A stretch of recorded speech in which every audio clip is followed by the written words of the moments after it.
Hey, Indra, Indra in the Galata.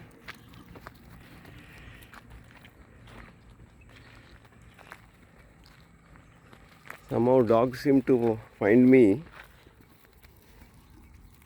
They kind of trust me off quickly. That's what I've seen. And lots of these street dogs have become my friends. Particularly those bitches, when they deliver and all, when they're pregnant, they get very hungry.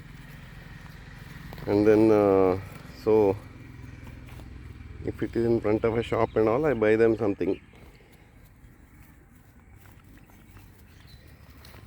And then after a while, they follow me whenever they find me. Okay, now you all go. Oh, man, I have some work to do. Today I am going to look at that Falconeria insignis. Falconeria like falcon. And then this one, it belongs to that euphorbia family. And these euphorbias, they all have share one property, that is they have some milky latex. And almost all of them are kind of poisonous type of plants. And this Falconeria insignis is one branch of that euphorbia, and it's a unique thing. It has no nearby relatives and lookalikes, subspecies and all. Okay. And it's a very beautiful tree. In the rest of the year, it has some beautiful, quite simple shaped, nice leaves. And those leaf stems and all are a bit reddish. And look quite attractive. And later, towards the end of the year, December, January and all, they shed the leaves and get ready to do the flowering. And it becomes a large tree. This tree, my estimation, this must be about 30, 40, 50 years and all maybe. And another thing about this Falconeria insignis, that latex is extremely dangerous and poisonous. So even if a little bit of it touches your skin and all, it's going to be a memorable burn. So it is if it is in a play somewhere in the people are clearing and all, they don't cut it, they just let it alone, because in the process of cutting also, if they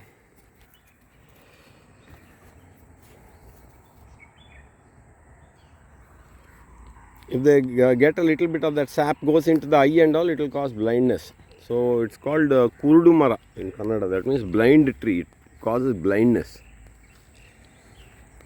Then that sap has some very powerful and interesting chemicals and all, which people are studying. There's a lot of potential in them.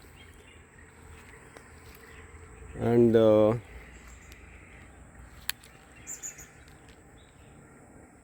this is how the flowers look. A kind of very freaky, spiky type of structures emerge. Some primitive type of look actually. And then the flowers are very tiny. You can hardly make out. But and close quarters, they have very beautiful also.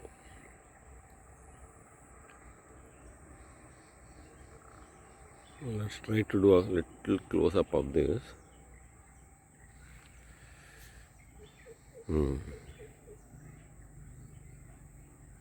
So you can see it's quite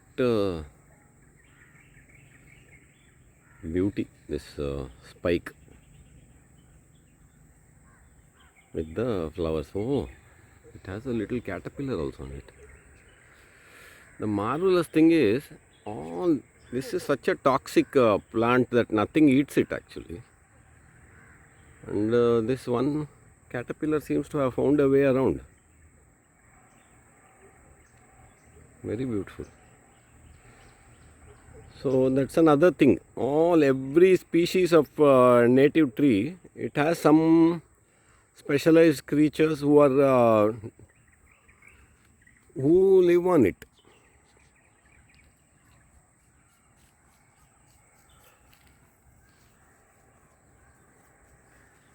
And then they support their own species of butterflies whose larvae are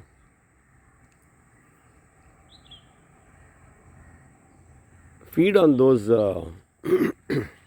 plants. They are, for example, this insignis, Falconeria insignis, it's full of toxic allergy causing kind of substances, and cows and all don't eat. So it's a good hedge item. People also don't bother it because it's so dangerous, and if there's a little mishap, they might lose their eyesight and all.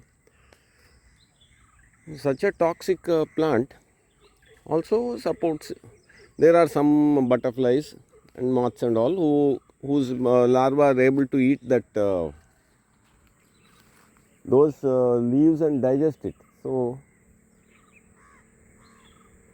if this species is there, then only those butterflies can exist. Those particular species, whatever it is that thrives on them. So once we lose our biodiversity, that's the end of a whole bunch of creatures. So this place I covered numerous times. That's Ceropegia and all I got here.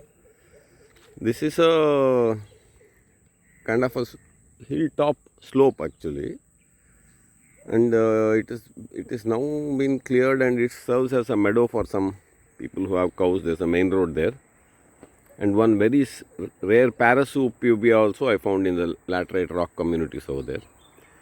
And then within this field, there are some of these little plant communities. Little means some 50 feet, 20 feet by 20 feet, like that. And each of these type of little plant community, it has some 20 to 30 species are there. That's the speciality of this region. And often this much space is enough to support one or two rare species. So having even smallest of patches of our native plants in any area is very important, where we don't disturb and cut continuously, plow and all, so that all these plants can come up once again. Otherwise, in our own lifetimes, they are going to vanish. Now, I'll tell a little bit what I could gather from the internet about this Falconeria insignis. It is a native of India, proper native tree, and it occurs in entire Indian subcontinent, that Nepal, then I think India, Nepal, Sri Lanka, then also Burma, Thailand, Malaysia, all the way up to South China. That's its range. And then it's called monotypic plant genus. That monotypic means it has no close relatives. It's a unique standalone species, and the genus and the species are only one. So it's an oddity. Then it's a euphorbia, and this is called tiger's milk spruce in English. Probably tiger's milk because that latex is so dangerous, like a tiger, maybe. I don't know. These English people have kept all kind of names.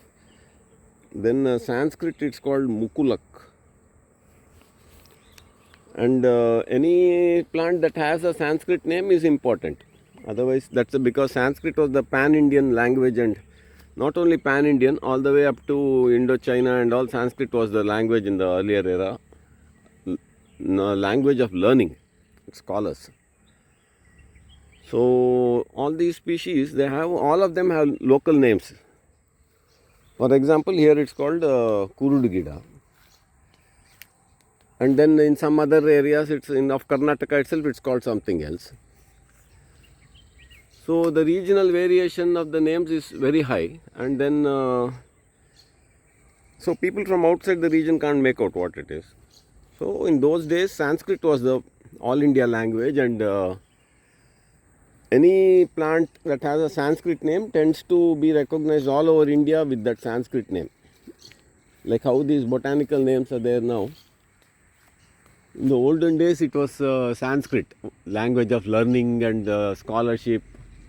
All Charaka Samhita and all the biggest important texts were written in Sanskrit so that they could be spread all over India. Like a language, like olden days, they had Greek and Roman and all in Europe and like that. And it has names in all other Indian languages also. You can look up in the internet and find that. So let's have a look at the bark of this. It has it's a very beautiful tree.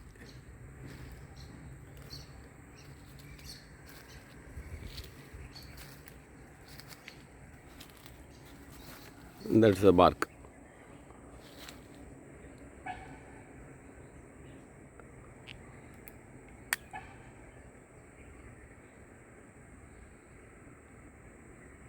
So nice deep fissured bark. Then leaves, I'll make it a separate video just to show the leaves later in the year when that leaves appear. Then flowers I have shown. The seeds haven't appeared. In case if I see some nice seeds, I'll do that also later. And the whole shape also is quite aesthetic and nice. When you see these branches and all, it has a kind of a stark primitive beauty with those spikes poking out and all. So I think that's about it for this tiger's milk spruce.